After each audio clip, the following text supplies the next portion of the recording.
Sustainable Development Goal number 11 is sustainable cities and communities.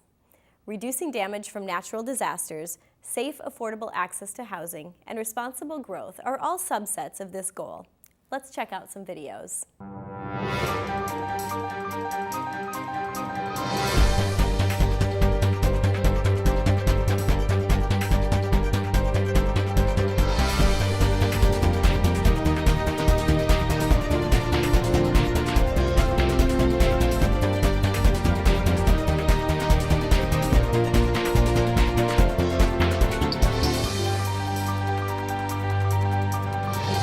What we're doing in our municipality today has an impact elsewhere in the world.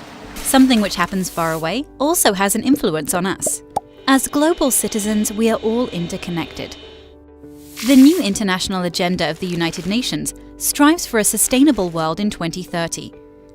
In order to achieve this, 17 goals need to determine the agendas of governments, companies, associations, schools, and individual citizens all over the world for the coming 15 years. The 11th goal is tailor-made for local governments. It talks about inclusive, secure and sustainable cities. But the other goals talk also about themes on which municipalities work on a daily basis, like health, infrastructure and garbage management. The goals of sustainable development can only be reached if the local authorities participate worldwide. The municipalities have an exemplary function towards their citizens, companies, schools and associations. At the moment, the municipalities in Flanders are doing a lot already. Think about the buddy system for socially vulnerable citizens. Municipality residents function as a godfather or godmother to newcomers or people living in poverty. That's how they get more self-esteem, support and aid when looking for a training or a job, and they have easier access to the cultural centre, the football club or the youth house. Another example is the Mayor's Covenant. By signing it, 2/3 of the Flemish municipalities promise to undertake climate action. Also, elsewhere in the world, local authorities sign this covenant. They promise to invest in sustainable energy, infrastructure and mobility. But they can also organise a climate platform where residents, associations and companies are involved in the municipality's climate action. But municipalities can go a step further. Local authorities can take up the Sustainable Development Goals to work from all government domains on sustainable development within the municipality. A coherent approach for sustainable development. That's what it is all about. How can your municipality work with the goals? Sign the VVSG Declaration of Commitment. Check your current multi-annual plan in light of the 17 goals. Moreover, you can integrate the 17 goals in the conception and discussion about the future multi-annual plan. Inform your residents and the municipality staff and share innovative and sustainable practices. In other words, in your municipality, put your weight behind the Sustainable Development Goals. Want to know more? Visit www.vvsg.be/international or contact VVSG by email on international@vvsg.be.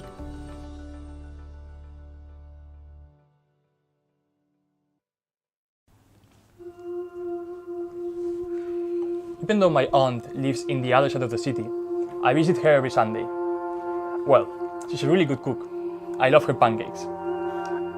Although we live quite far away from each other, it only takes me 20 minutes to get there. I wonder how much time will it take me to go there 10 years from now, where 60% of the world population will be living in cities. How will they live? How will they travel? How will they eat? In the planning and designing of new communities, we need to answer those questions. For all of us. And well, especially for me, because I love those pancakes and I'm ready to fight to see my aunt every Sunday. And you?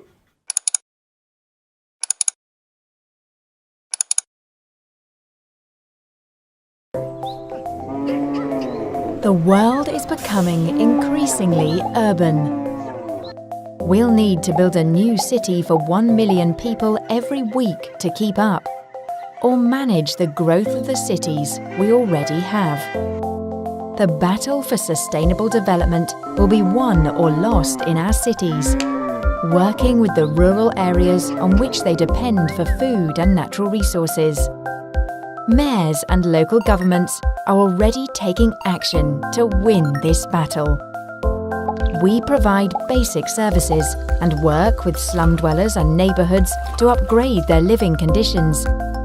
We improve air quality by investing in public transport and green mobility.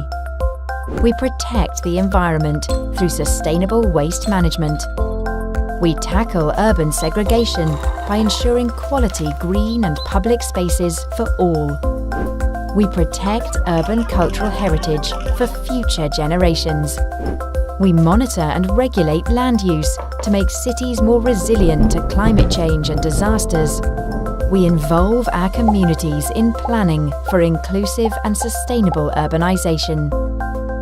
Local and regional governments seek strong partnerships with national governments to ensure enabling legal frameworks and adequate resources, and play our full role in achieving Sustainable Development Goal 11, which is Sustainable Cities and Communities.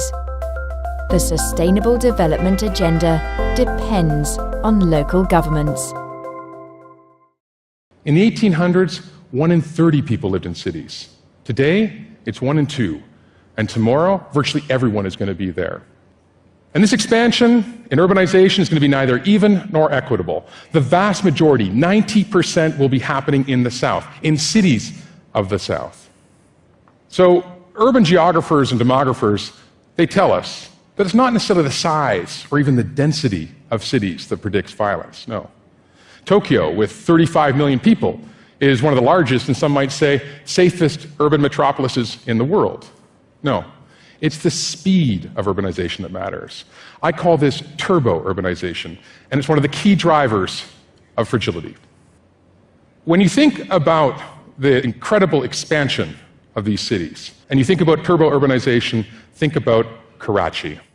Karachi was about 500,000 people in 1947, a hustling, bustling city. Today, it's 21 million people. And apart from accounting for 3/4 of Pakistan's GDP, it's also one of the most violent cities in South Asia. Dhaka, Lagos, Kinshasa, these cities are now 40 times larger than they were in the 1950s. Now take a look at New York. The Big Apple, it took 150 years to get to 8 million people. Sao Paulo, Mexico, took 15 to reach that same interval. Now, what do these medium, large, mega, and hyper cities look like? What's their profile? Well, for one thing, they're young. What we're seeing in many of them is the rise of the youth bulge. Now, this is actually a good news story. It's a function of reductions in child mortality rates, right? But the youth bulge is something we've got to watch. What it basically means is the proportion of young people living in our fragile cities is much larger than those living in our healthier and wealthier ones. In some fragile cities, 75% of the population is under the age of 30. Think about that. 3 in 4 people are under 30. It's like Palo Alto on steroids. Now, if you look at Mogadishu, for example, Mogadishu, the mean age is 16 years old. Ditto for Dhaka, Dili, and Kabul. And Tokyo, it's 46. Same for most Western European cities. Now, it's not just youth that necessarily predicts violence, right? That's one factor among many. But youthfulness combined with unemployment, lack of education, and this is the kicker, being male is a deadly proposition. They're statistically correlated, all those risk factors, with youth, and they tend to relate to increases in violence. Now, for those of you who are parents of teenage sons, you know what I'm talking about, right? Just imagine your boy without any structure, with those unruly friends of his, out there cavorting about. Now, take away the parents, take away the education, limit the education possibilities, sprinkle in a little bit of drugs, alcohol, and guns, and sit back and watch the fireworks, right?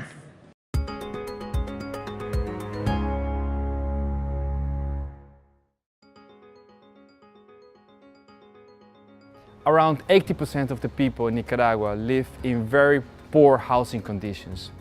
That is why a group of students initiated the project Bamboo Social. With Bamboo Social, we want to support communities so they know how to build with bamboo. In Nicaragua, houses are often made of concrete and corrugated steel. materials not really suitable for the hot and humid climate. At the same time, bamboo is abundant and could serve as a local and renewable building material. In many countries, bamboo is very well known to be cheap and very stable and is used in the building industry. But in Nicaragua, it's seen as an inferior material. For the design of a model house in the village of El Rama, we talked to the people and asked them about what they saw as the most important features for their house. This resulted in a house with a large veranda where you can easily meet friends and neighbors. Also, the house is constructed in such a way that it's naturally ventilated, which results in a pleasant cooling effect. In addition, the house includes a decentralized low-tech natural water purification and storage system. In our project Bamboo Social, we exchanged knowledge and expertise with local students and craftsmen. Together with the local university, we organized workshops and courses on sustainable design and construction. Through these workshops and courses, we provided theoretical knowledge and at the same time engaged the local people in the practical work of the model house. Based on the developed capacities and experience, we are making a manual written in Spanish which explains the entire construction process step by step with drawings. This manual can be used by the local community to build their own houses. Our final goal is that the local bamboo building industry will be self-supporting, and until that point is reached, Bamboo Social will be there. Our bamboo house is an alternative for social housing. Affordable, comfortable, and in balance with nature. This is our contribution to the Sustainable Development Goal, sustainable cities and communities.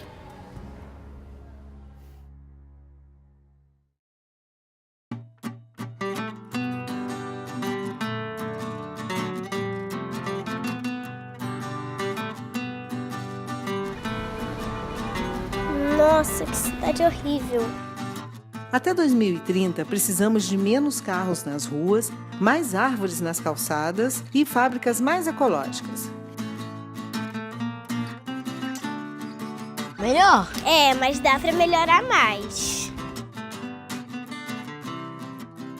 Muitas mudanças são necessárias para garantir o acesso de todos à habitação adequada, serviços básicos e sistemas de transporte seguros e sustentáveis para todos.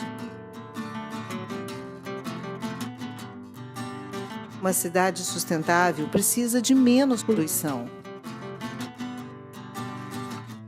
Gente, olha que fábrica horrível, cheia de poluição. Vou botar uma bem melhor no lugar dela. Tem teto solar, energia solar. É necessário investir em energias limpas, como a eólica e solar, além de outras medidas para minimizar os impactos ambientais. É preciso muito trabalho e a participação de todos para que as cidades e as comunidades sejam mais sustentáveis, bonitas e coloridas.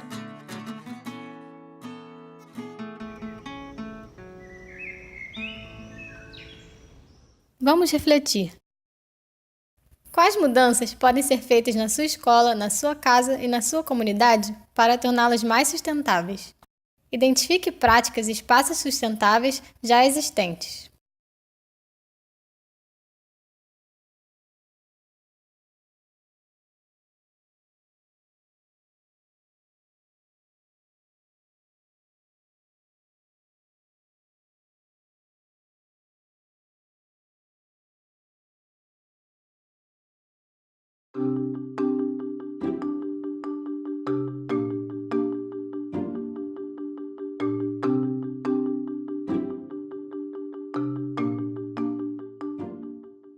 We're seeing a lot of new threats in the world, particularly the threat of climate change.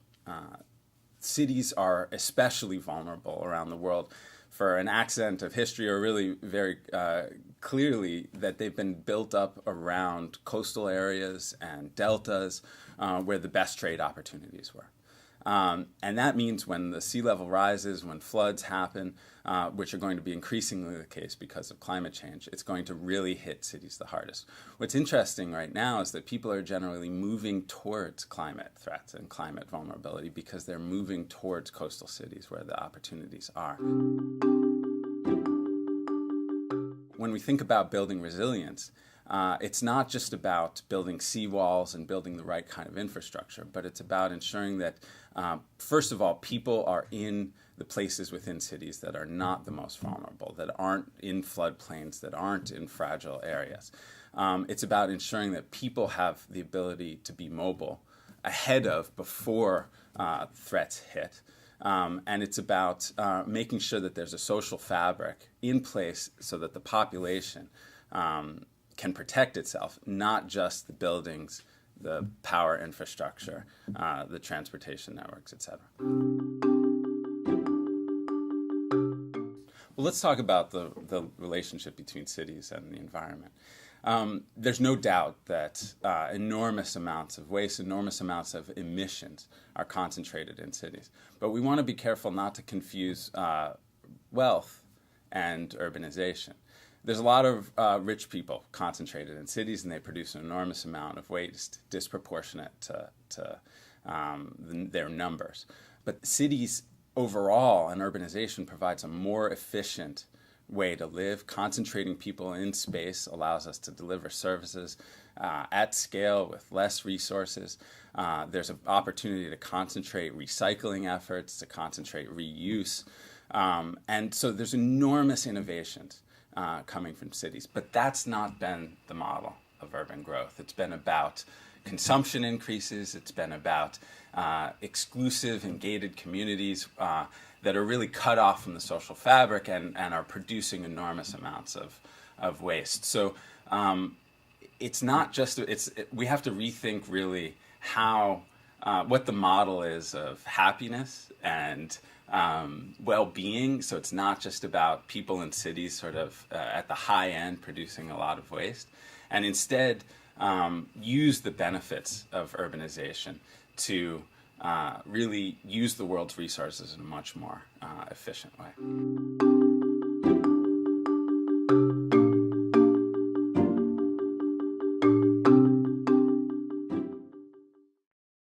An example of Rio that we're doing in Madureira in this region to see what we should think is our first commandment. So every time you see a concrete jungle like that, what you got to do is find open spaces. If you don't have open spaces, you got to go there in open spaces. So go inside these open spaces and make that people can get inside, can use that spaces. This is going to be the third largest park in Rio by June this year. It's going to be a place where people can meet, where you can put nature. The temperature is going to drop 2-3 degrees centigrade. So the first commandment I want to leave here tonight is city of the future has to be environmentally friendly. Every time you think of a city, you got to think green, you got to think green and green. So moving to our second commandment that I wanted to show you. Let's think that cities are made of people. I mean, lots of people together. Cities are packed with people. So how do you move these people around? When you have 3.5 billion people living in cities, by 2050 it's going to be 6 million people. The second commandment I want to leave here tonight is a city of the future has to deal with mobility and integration of its people. Moving to the third commandment, and this is the most controversial one. Has to do with the favelas, the slums, whatever you call it. There are different names all over the world. But the point we want to make here tonight is favelas are not always a problem. I mean, favelas can sometimes really be a solution. A city of the future has to be socially integrated. You cannot deal with a city if it's not socially integrated. City of the future has to use technology to be present. I mean, I don't need to be there anymore to know and to administrate the city, but everything that I said here tonight, the commandments, are means, are ways for us to govern cities. I mean, invest in infrastructure, invest in the green, open parks, open spaces, integrate socially, use technology. But by the end of the day, when we talk about cities, we talk about gathering of people. And we cannot see that as a problem. That is fantastic. If there's 3.5 billion now, it's going to be 6 billion, then it's going to be 10 billion. That is great. That means that we're going to have 10 billion minds working together, 10 billion talents together. So a city of the future, I really do believe that it's a city that cares about its citizens, integrates socially its citizens. A city of the future is a city that can never let anyone out of this great party, which are cities. Being a foster grandparent has definitely given me a purpose in life. I love Grandma Lydia. My favorite thing about Grandma Kara is doing a lot of fun activities. Just been so happy, just so much more energy than being at home alone doing nothing but watching TV. It's the best part of my life. I'm a best student because of her. She helps me with reading sometimes. I am so proud of the work that I do here. Best part of being a foster grandparent volunteer, watching the light up in the kids' eyes. Couldn't be more satisfying. It makes a difference that you get involved with young people. Being a foster grandparent has been a wonderful, wonderful experience for me, and I'm not going to give it up. I'm living again, and the foster grandparent did that for me. Thank you, Grandma. Thank you, Grandma Carol. Thanks, Grandma Jan, for helping me.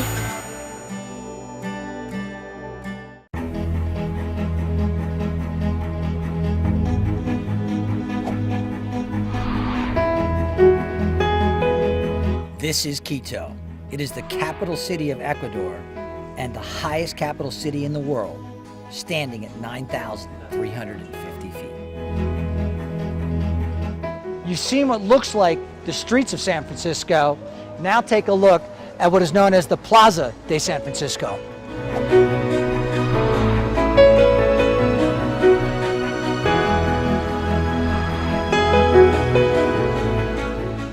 The main focus of the plaza is the Church of San Francisco. It was begun construction in 1539, and legend has it, it was built on top of a destroyed Inca palace to show the Spanish domination of Quito.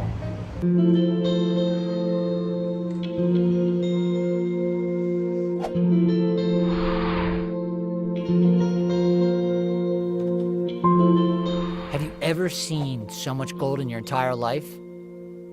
For me, I was hard-pressed to imagine a more beautiful church.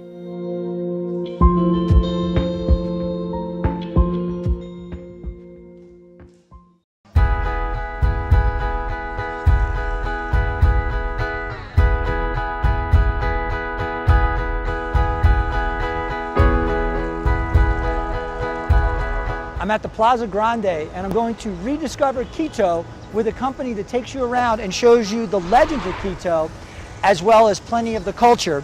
And I believe this is Our Lady, who we're going to be meeting today. Hola, ¿qué tal? Hola, ¿qué hace usted vestido de esa manera? No como los hombres de antes, con sombrero, muy elegantes. Usted no debe ser de estas tierras.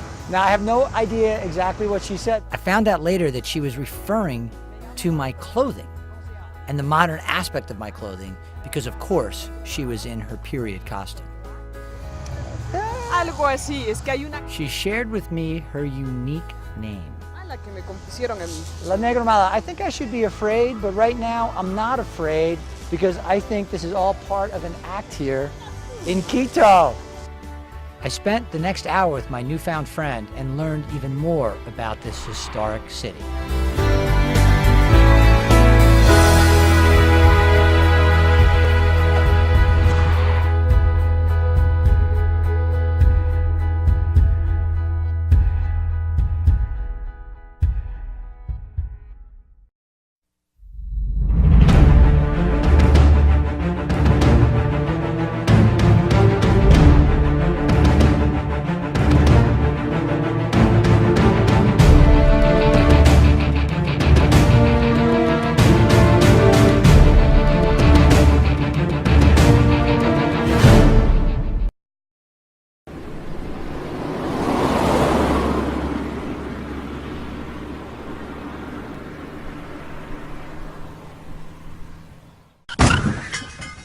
The weather and the climate are making news. Has killed at least 72 people. Under siege in the grip of unmitigated catastrophe.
We are building a house for Mr. David Lonergan. His home was among the homes that was not usable anymore after Hurricane Sandy. So his house has been gutted, and we've repaired some of the framing, and now we're basically putting in all new walls and painting everything for him, putting in new floors. It's been a great experience watching people come back into their homes.